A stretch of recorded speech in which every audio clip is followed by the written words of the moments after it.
বিবি সাহেব খুব রাগ আমার উপরে। কারণ সে আমার কাছে আইতারে না, বিড়ি খাওয়ার গৌমদের ঠেলায় যে আপনি বিড়ি খেয়ে আমার খাটের শুইতে পারবেন না।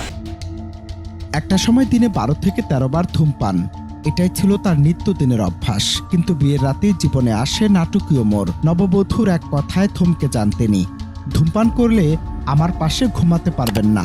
অপমান, অভিমান আর ভালোবাসার অদ্ভুত মিজেলে সেদিনই চিরতরে ধূমপান ছেড়ে দেন মুহাম্মদ হোসেন আলী ভূঁইয়া। এক রাতের সিদ্ধান্ত, আর তারপর টানা 30 বছর ধূমপান মুক্ত জীবন। কিন্তু গল্পটা এখানে শেষ নয়, বরং আসল চমক অপেক্ষা করছিল বহু বছর পর, যখন তিনি হাসপাতালে। যা শুনলে চোখ কপালে উঠতে পারে যে কারো। আমি 30 বছর আগে বিড়ি খাইতাম, হাউস হইতাম, হাউস হওয়ার সময় বিড়ি খাইতাম। বৃষ্টি নামতো, আর বৃষ্টি নামলে বিড়ি বেশি খাইলে গাওটা গরম হইতো। আমার বিবি সাহেব খুব রাগ আমার উপরে। কারণ সে আমার কাছে আইতারে না, বিড়ি খাওয়ার গৌমদের ঠেলায়। কারণ আমার কইতেছে আপনি বিড়ি খাইয়েন না, বিড়ি ছাড়ান ভেঙে চলে না।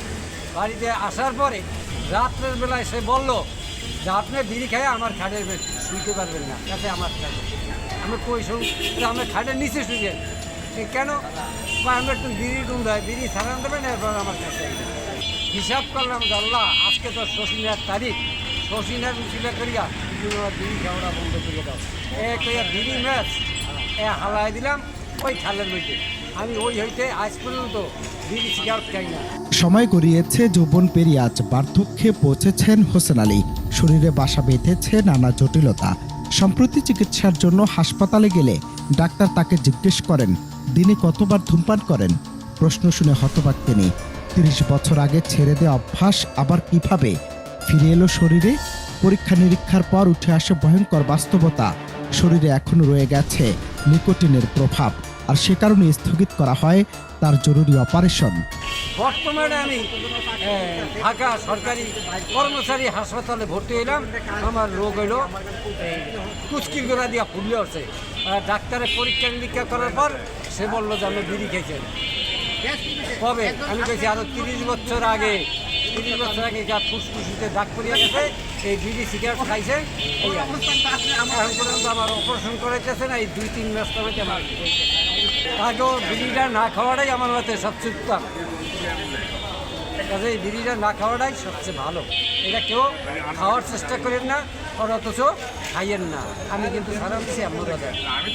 বিশেষজ্ঞদের মতে ধূমপান শুধু সাময়িক ক্ষতি করে না, এটি দীর্ঘমেয়াদে শরীরের ভেতরে এমন ক্ষত তৈরি করে যা বহু বছর পরেও ভয়ঙ্করভাবে ফিরে আসতে পারে।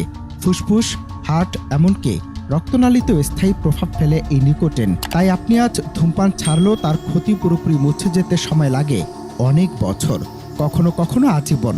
আর যারা এখনো দিনে 15 থেকে 20 বার ধূমপান করেন, তাদের জন্য এই ঘটনা যেন এক বড় সতর্ক বার্তা। বরিশালের মুলাতির এই গল্পটি কেবল হোসেন আলীর নয়, এটি আপনার এবং আমার চারপাশের লক্ষ লক্ষ ধূমপায়ীর প্রতিচ্ছবি। যারা দিনে 15 থেকে 20 বার সিগারেট টান দিচ্ছেন, তারা কি একবারও ভাবছেন ভবিষ্যতে কোনো জরুরি মুহূর্তে আপনার নিজের শরীরটাই আপনার সাথে বিশ্বাসঘাতকতা করতে পারে? আজ হয়তো আপনি শক্তিশালী যুবক, কিন্তু 30 বছর পরে সেই বৃদ্ধ বয়সে যখন কোনো মারাত্মক রোগ বাসা বাঁধবে, তখন ধূমপানের এই বিষাক্ত ঋণ কিভাবে শোধ করবেন? অনন্ত হাসান মাসুদ, বাংলা টিভি।